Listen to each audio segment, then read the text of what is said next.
Halo, gue balik lagi nih. Udah sekian lama saya nggak ngevlog lagi. Kali ini saya nyoba lanjut terus buat vlog walaupun nggak ada yang nonton. Karena menurut saya ini penting banget sih.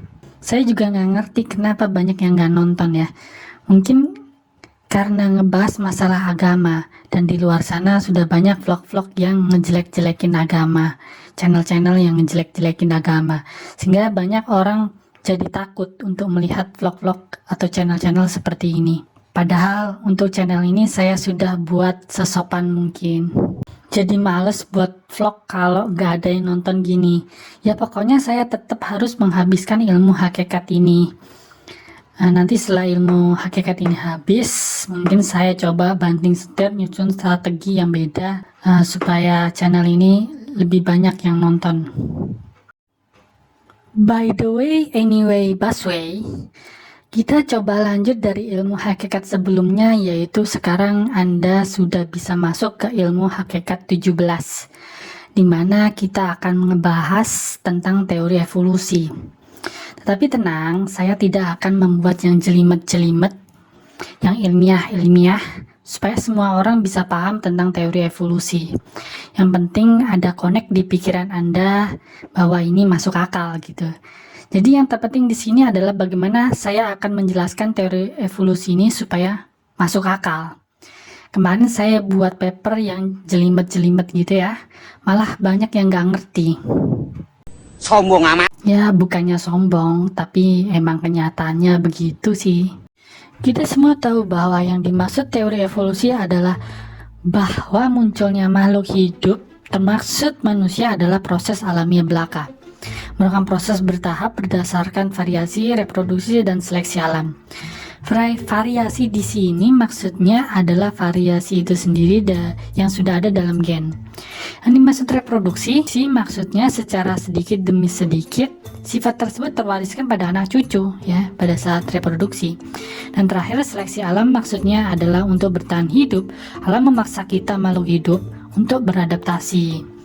Yang mampu beradaptasi tetap hidup dan mewariskan sifatnya pada anak mereka, dan yang tidak mampu bertahan hidup ya mampus. Jadi makhluk hidup ada karena makhluk sebelumnya yang mengalami evolusi atau perubahan bertahap. Yang jadi masalah adalah apakah hal ini masuk akal. Mungkin orang akan berkata, enggak mungkin lah, masa manusia berasal dari monyet, atau sebelumnya lagi dari tikus, atau sebelumnya lagi dari ikan, atau sebelumnya lagi dari makhluk bersel satu. Ya, yang dimaksud monyet ini bukan monyet yang hidup saat ini, juga bukan tikus yang seperti sekarang ini, juga bukan ikan macam ikan yang kita kenal sekarang.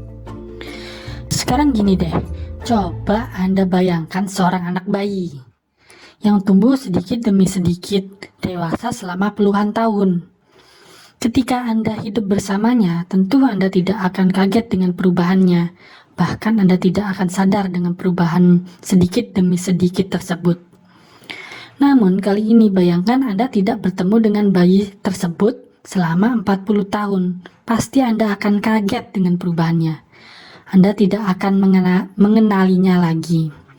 Demikian pula evolusi. Itu adalah perubahan yang sedikit demi sedikit. Anak dari Pithecanthropus adalah Pithecanthropus, dan ayah dari Homo sapien adalah Homo sapien. Tidak ada namanya manusia pertama. Perubahan tersebut terjadi sedikit demi sedikit. Jika kita hidup bersamanya, kita tidak akan sadar dengan perubahan yang terjadi. Sama seperti bayi itu tadi yang tumbuh dewasa. Karena kita hidup dalam selang puluhan hingga ratusan tahun, kita tidak akan melihat perubahan yang terjadi. Namun jika kita zoom waktu hingga jutaan tahun, kita akan kaget dengan perubahannya. Sama seperti bayi yang kita tidak bertemu dengannya selama 40 tahun tadi. Jadi ini adalah perubahan yang bertahap, bukan perubahan yang mendadak seperti Kotaro Minami yang menjadi ksatria beja hitam. Justru yang tidak masuk akal adalah Kun Fayakun. Itu perubahan yang mendadak tuh. Gak jauh beda dengan Bim Salah Bim, cuma beda mantra aja. Nah, sekarang problemnya bagaimana kita dapat melihat selang jutaan tahun tersebut. Inilah yang membuat saintis sama seperti detektif.